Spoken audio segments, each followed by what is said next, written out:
Well, happy Saturday and welcome to our cooking class for January with Chef Nakia. And I'm Sharon Thompson with Healthy Memory. and I'm Rebecca Gibbs with Healthy Denver Inc. We're here today. This is one of our pillars of our five pillars, which is food and nutrition. And Chef Nakia is here to show us how to make awesome salads. So with no further ado, Chef Nakia. Hi, thank you, Sharon and Rebecca, so much for having me. And thank you for setting up these monthly cooking classes. So if you've missed this one, just know you can join us in our next cooking class. Because it's January and we're kind of in the darkest part of the year, I wanted to bring some winter salad ideas to kind of brighten up your days. I find fresh produce in the summer can be super inspiring, and in the winter time there might not be as much out your back door to choose from, but you can still have some fun with some of the produce that we can get in our grocery markets year round. So we've got three different salads that we're going to go through today, and all of these, as I'm showing them, are great side salads, and then I'll give you some ideas of how to add some proteins to them to make them more of a main dish sort of salad. So maybe you like soups and hot sandwiches during the winter and you want a nice side salad to accompany those. So let's go ahead and get started. The first one is a tangy Ferro and kale salad. And I like kale in the wintertime because it is a hardier green, and it gives you some of that vitamin D and some other vitamins that your body may not be getting as much of in these shorter days. We've also got some citrus. I'm using mandarin oranges, but you can use really any of your favorite citrus fruits. Some pomegranates. The Ferro is a grain, so it's a type of wheat, and if you've never had Ferro before, it's a little bit chewy. It's kind of like a thicker oatmeal, sort of, but it doesn't get, the grain itself is thicker, but it doesn't get gummy like oatmeal does. And you'll see in the video. And then we've also got some sliced almonds on top for a little bit of that extra crunch. So I have recorded how to make this salad.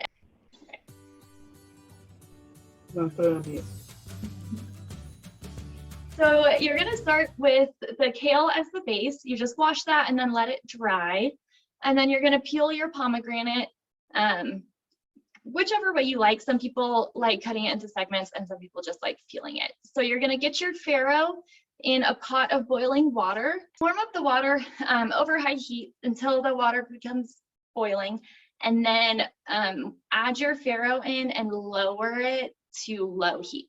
So you don't want the Ferro to be cooking at a really high heat because the bottom will burn. So that's why you wanna turn it down to low and then cover it with a lid to keep that steam in the pot with the Ferro. It cooks similarly to rice in the sense that all of that water that's in the pot is going to be absorbed by the Ferro. So that's why you want to cover it with a lid. And then at the end, you're not going to be like draining it and straining it. You're just going to fluff the Ferro and add it onto the salad. So next, this is a sumo mandarin that you're about to see. I just saw it in the store and I thought, hey, why not? Let's embrace it. So you can peel it this way where you just remove the skin and then take each segment apart, or you can trim the sides of the skin. And in the citrus and avocado salad, I'll show you how to do that. So this is the Ferro completely cooked. And then we're just gonna dump everything into the bowl together. So we've got that bed of kale, we're adding in the Ferro, and then we'll do pomegranate seeds and our mandarin oranges, and then sliced almonds on top. And if you want, you can toast these almonds in the oven quickly just to get a little bit more of that like roasty flavor. Then you can toss this together. If you want to use an Italian dressing or another lighter like balsamic vinaigrette, you could do that. Or you can just eat it without dressing. I find the juiciness of the mandarin really goes a long way in like bringing that salad together. So personally, I don't use a dressing, but other people have and they love it with a light dressing. Oh my gosh, that looks delicious. Yeah, so if you want to, this salad is vegan as is. If you enjoy eating animal protein and products, goat cheese is a great creamy top to use on it. And then you can use some like braised or grilled chicken, salmon. You could do lamb souvlaki or even like seared steak would be delicious. Wow. Lamb is one of my favorites, so I'd definitely be down for that. And it's pretty, and the vibrancy behind it, and it's healthy. Like that's really nice. Thank you so much. What's the next salad? No questions though. All right, awesome. The next salad is a citrus and avocado salad. And this is on a bed of bok choy. And so if you're not very familiar with bok choy, when you buy it, it's going to have more leaves, kind of like a romaine lettuce head. And the ones further out are going to have more of this green part to them. And what we do is we take 2 or 3 of those bigger stalks and then wash them. And you're going to roughly chop this green part. And then once you get to about here, then you can take this stalk and then we dice it up finely.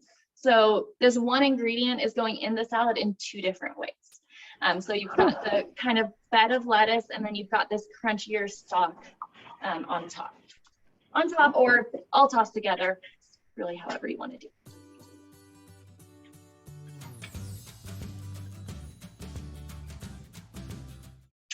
So as we talked about, you're going to wash and dry that bok choy and chop that up to get that ready to go. And then you can start breaking down your citrus fruits.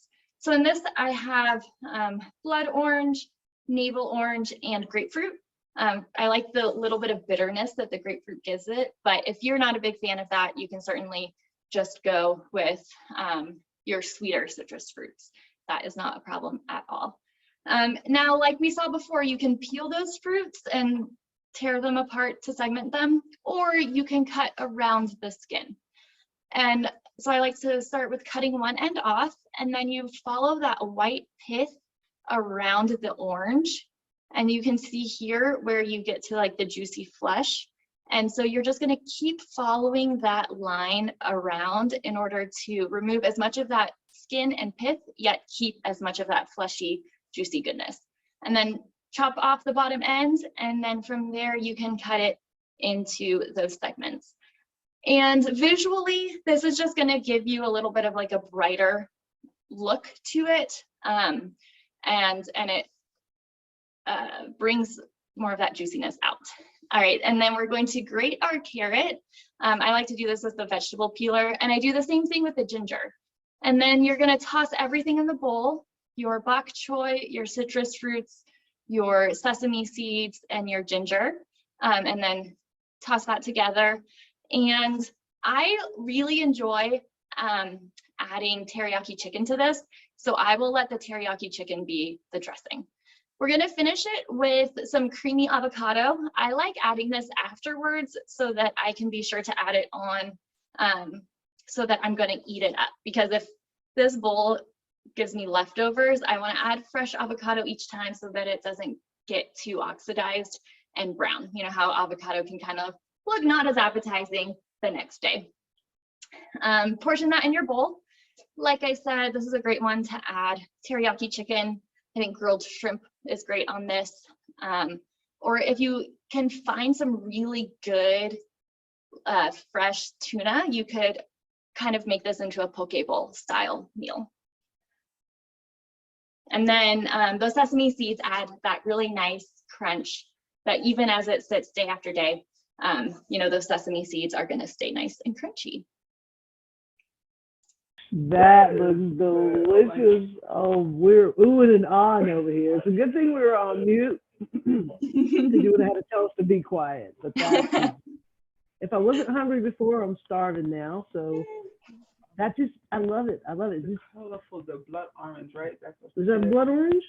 Yeah. Yes. Yeah. Yes. It's beautiful. It's healthy. Yeah, it's great. Thank you so much for that. The creativity behind it is really good. And the bok choy, like you wouldn't think to chop it up in that manner, because normally you cook it. I don't usually eat bok choy in a salad, but it's good to know that that you can't. And I like it because it gives you variety, because salads get boring. Yeah. And I would like to eat more salads, but it gets boring. Yeah. Yes, if you're always using, you know, that same blend of, maybe you get like a 50-50 50-50 blend at the grocery store, which they're really convenient. I love the convenience of that. But if every salad you're eating is on a bed of that, it's like you said, it's going to get a little bit boring. So yeah, you can. And cheese, the same thing, and and I love the creativity behind even the seeds, what kind of seeds? The sesame seeds. Yeah, sesame or And the sunflower seeds. Sorry, pomegranate. they're roasted sunflower seeds on top. I might have said sesame. Somebody loves sunflower seeds. Yes. And yeah, back to that bok choy, if you buy it to cook with it, but you don't cook the whole head, you're like, what am I going to do with the rest? And even if you blend it with other lettuces that you have on hand, like, it's very, versatile. Versatile. That's what I was trying to think. That is so true. Awesome. 1 minute. And then with citrus, so both of these salads that we've seen so far have citrus in them. And I buy these a lot this time of year. And there's a lot in here. And they're great for, sending with the kids to school or snacking on yourself, but sometimes there's too many there. So you could use, these clementine cutie oranges in either of these salads, or really on almost any salad you can think of. You can just peel them. The way you cut it instead of peeling them. I love the way you peel it because it takes away from that extra skin and give you that beautiful color, as you said. So that was really pretty. Thank you. Yeah. Awesome, thank you. I know. Is there one more? There is one more. All right. But wait, go ahead. there's more. This one is a little bit more different from the other two. It has more cooked elements to it. That first one did have the farro, but this one has some cooked vegetables in it. I think it's a more hearty winter salad, which I think it's great to have some variety with that. These first two were a little bit more refreshing. This one's going to be a little bit heartier. I called it the Shrewd Beets salad. So if we have any fans of The Office out there, Dwight Shrewd and his beets. And so I also use like a German flavor profile to cook the butternut squash and the mushrooms. So I will go ahead and share my screen and start the video. I'm fascinated. I'm just speechless. I'm just curious now. I'm excited to see this.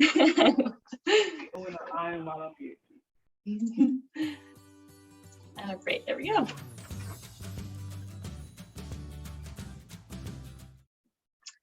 All right, so this is on a bed of spinach. So it is a little bit, the spinach part is probably the most familiar part.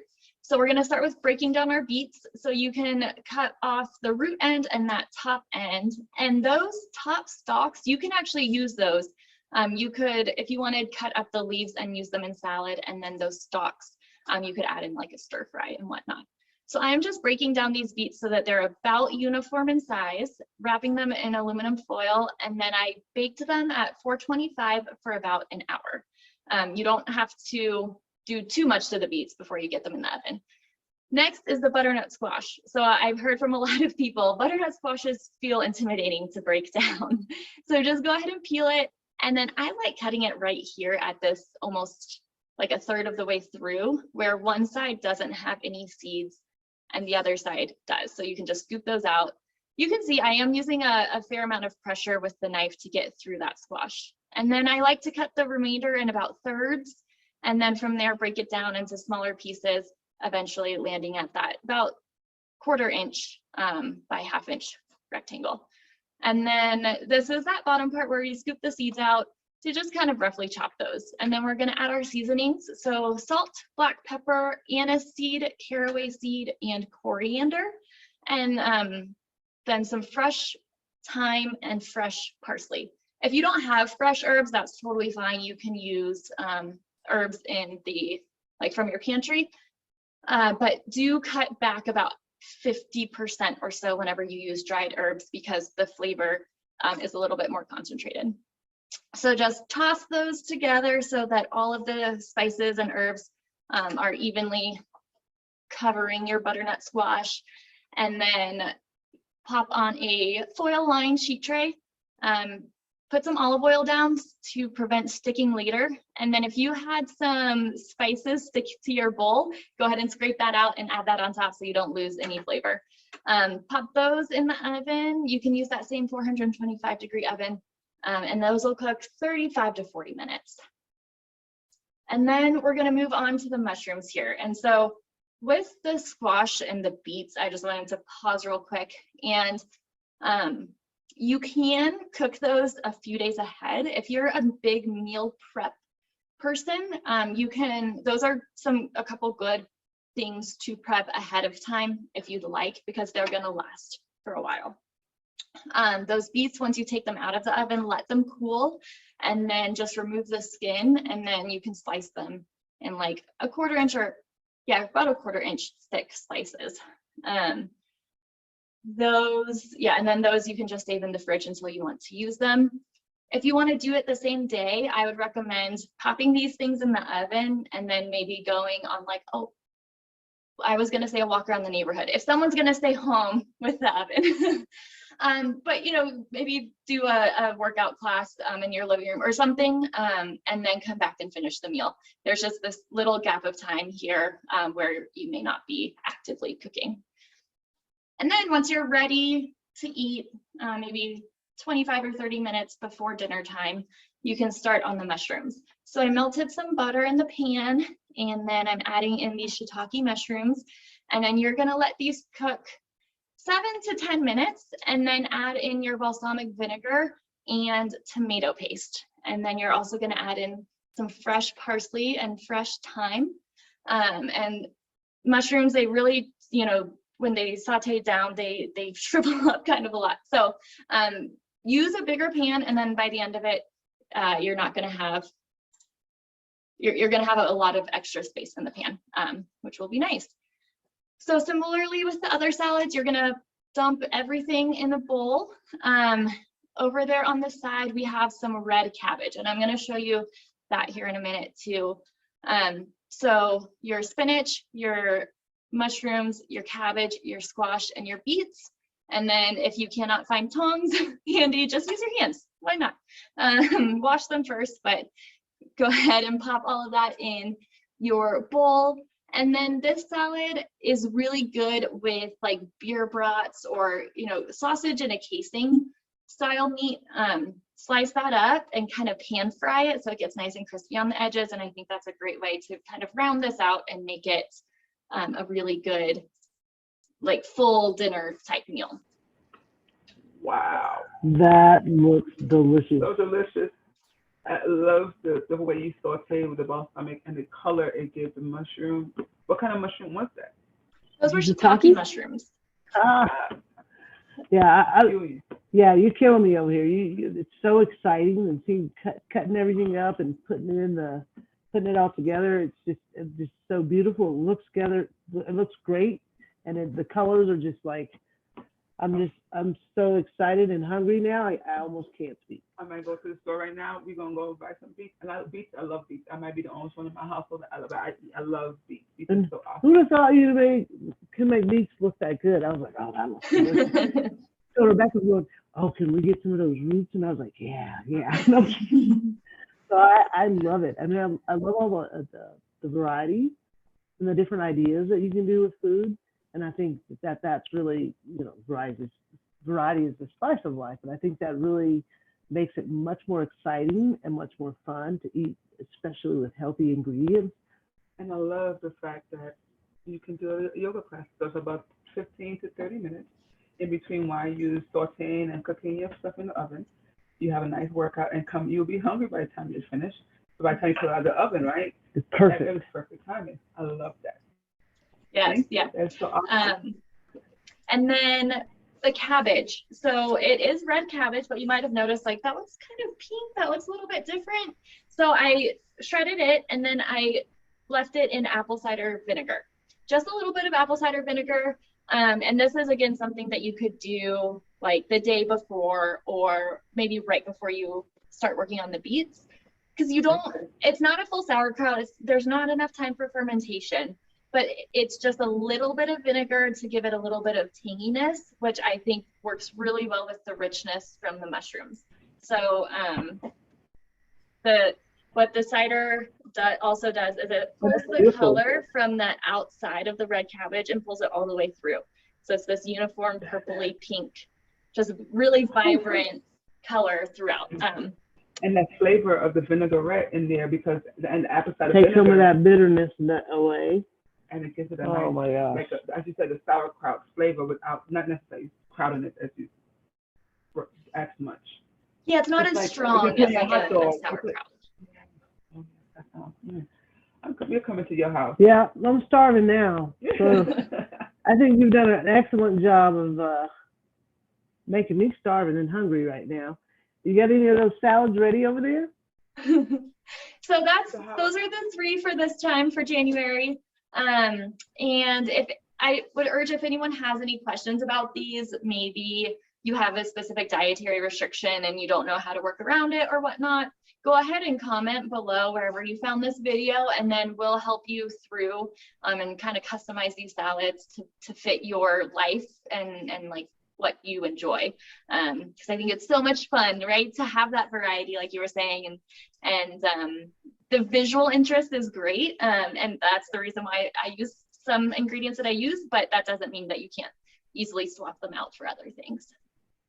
And for them to find you could actually go to healthydiamondinc.com to look for this class and go to this exact class maybe by tomorrow, and you can just click the link and actually see the video, or through Chef X's link as well. You can definitely go to her website, and which is www.chefitllc.com. That's spelled CHEFATE